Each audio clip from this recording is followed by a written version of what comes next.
اعوذ باللہ من الشیطان الرجیم، بسم اللہ الرحمن الرحیم۔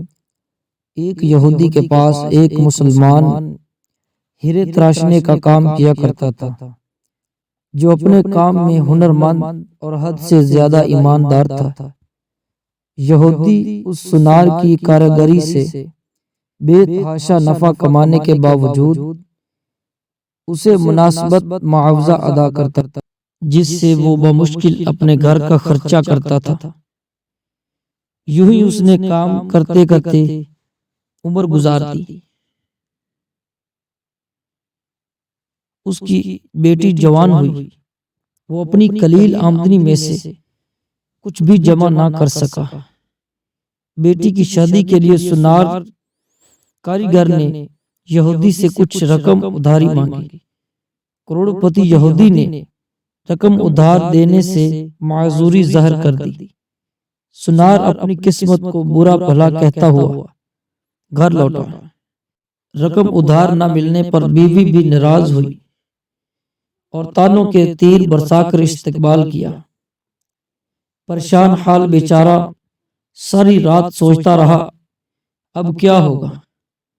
دوسرے دن وہ دکان پر کام کے لیے نہ گیا۔ بعد میں یہودی سنار کے بلانے پر جب وہ دکان پر پہنچا تو اس کے ہاتھ میں ایک پوٹلی تھی، جو اس نے یہودی کے سامنے کھول کر رکھ دی۔ اس میں قیمتی ہیرا دیکھ کر یہودی سوالیہ نگاہوں سے کاریگر سنار کی طرف دیکھنے لگا۔ کاریگر بولا، مالک یہ ہمارا خاندانی ہیرا ہے، اسے بیچنے کی اجازت نہیں ہے۔ آپ اسے گروی رکھ کر مجھے کچھ رقم دے دیے، میں آپ کی رقم لوٹا کر ہیرا واپس لے لوں گا۔ یہودی راضی ہو گیا۔ مسلمان کاریگر نے قرضے کی رقم سے بیٹی کی شادی کر دی۔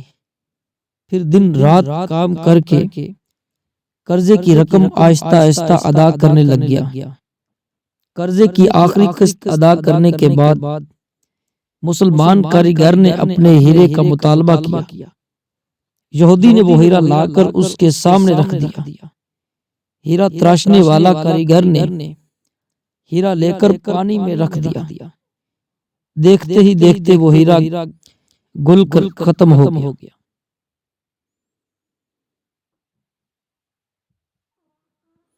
ہیرا تراشنے والے کاریگر نے کہا کہ مالک یہ مصری کی ڈلی تھی، جس سے میں نے اپنے فن میں ہیرے کا اس طرح روپ دے دیا کہ آپ جیسا سنار بھی دھوکا کھا گیا۔